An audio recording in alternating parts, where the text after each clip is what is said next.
Cuenta la leyenda que hace mucho tiempo existió una mujer que, en un intento de vengarse del hombre que amaba, asesinó a sus hijos, ahogándolos en un río. Inmediatamente después se arrepintió y ante la culpa decidió suicidarse. Desde entonces vaga por las calles de distintas ciudades al caer la medianoche y repite sin cesar un llanto que dejaría helado a cualquiera, por lo que es conocido como La Llorona. Así como esta, hay muchas leyendas que han formado parte de nuestra cultura.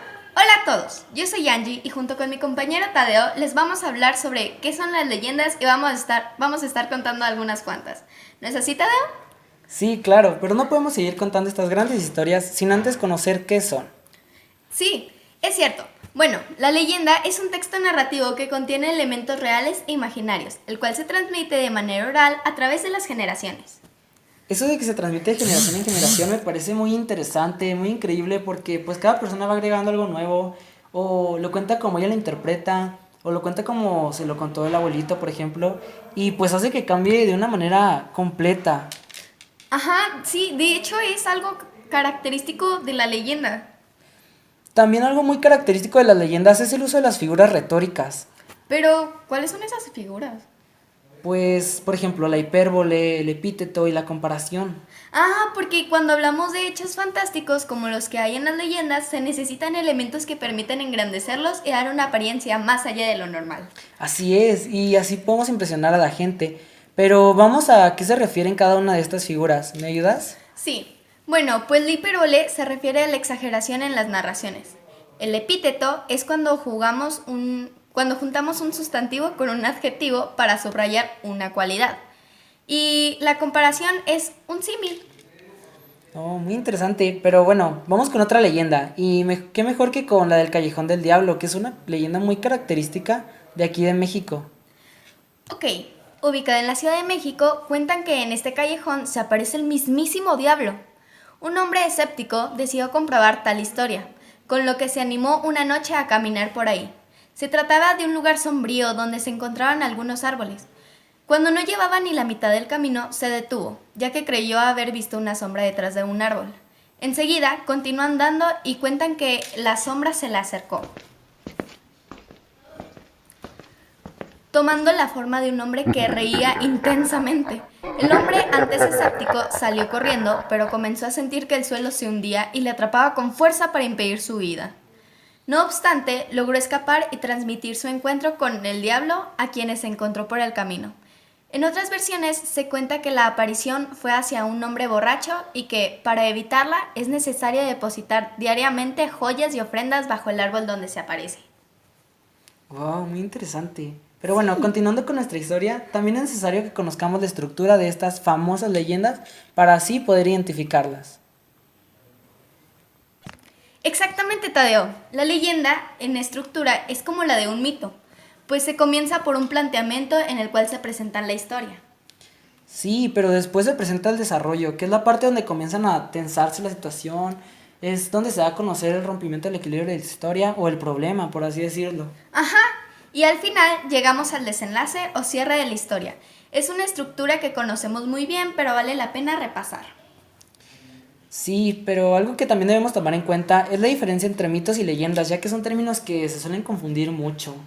Sí, como ya habíamos platicado antes, las leyendas son relatos de sucesos maravillosos o imaginarios encuadrados en cierto momento histórico. Mientras que los mitos son relatos sobre seres sobrenaturales como dioses o monstruos, que sirven para explicar determinados hechos o fenómenos. Es importante que sepamos diferenciarlos. ¿Qué les parece si vamos con otra leyenda? En Xochimilco, una de las delegaciones de la Ciudad de México, donde se encuentra un gran lago con numerosas trajineras, se cuenta que un hombre llamado Julián Santana recolectaba muñecas abandonadas. El hombre vivía en una de estas trajineras y la razón por la que juntaba las figuras era para ahuyentar a los espíritus del lago. Específicamente, don Julián ofrecía estas muñecas en símbolo de paz para ahuyentar el espíritu de una pequeña niña que murió ahogada ahí mismo tratando de coger su muñeca del agua. Actualmente existe una pequeña isla con muñecas. Actualmente existe una pequeña isla con muñecas recolectadas por don Julián en los canales de Xochimilco, y dicen que el alma de este hombre vuelve constantemente para cuidarlas. De esta manera, esta leyenda mexicana ha dado paso a una leyenda hermana cuya realidad transcurre en el tiempo restante. Ahora, ¿por qué no me cuentas de tu leyenda favorita, Tadeo? Pues yo creo que mi leyenda favorita sería la del Silbón, porque pues habla de un muchacho al que lo castiga su abuelo, condenándolo a vagar por las calles en busca de almas. Pero me parece muy cool porque, bueno, en lo personal, he llegado a escuchar sus silbidos a mitad de la noche. ¿En serio? Sí, y la verdad es algo que al Turbio. principio te deja muy helado. Es algo turbio. Sí, y pues la verdad sí quisiera como verlo frente a frente y saber que pues es real y conocerlo. Pero pues cuéntame cuál es la tuya. Bueno, la verdad, yo soy como muy romanticona, así que mi leyenda favorita es la del Callejón del Beso. Una chica que se enamora de un chico, pero el chico es de de clase baja. Como Romeo y Julieta. Sí, como Romeo y Julieta. Y el padre pues no acepta el amorío entre esta chica y el chico. Así que decide encerrarla en su cuarto, pero el chico compra el departamento al lado. O sea, ¿hasta dónde el amor? Yo también quiero uno así. Yo sería. Yo quiero uno así. Y pues el papá los descubre platicando mediante el balcón que daba la habitación de su hija con la habitación del chico y decide asesinarla a sangre fría. Sí, Returbio. sí, muy a lo William Shakespeare. Yo me hubiera escapado de ahí al primer indicio.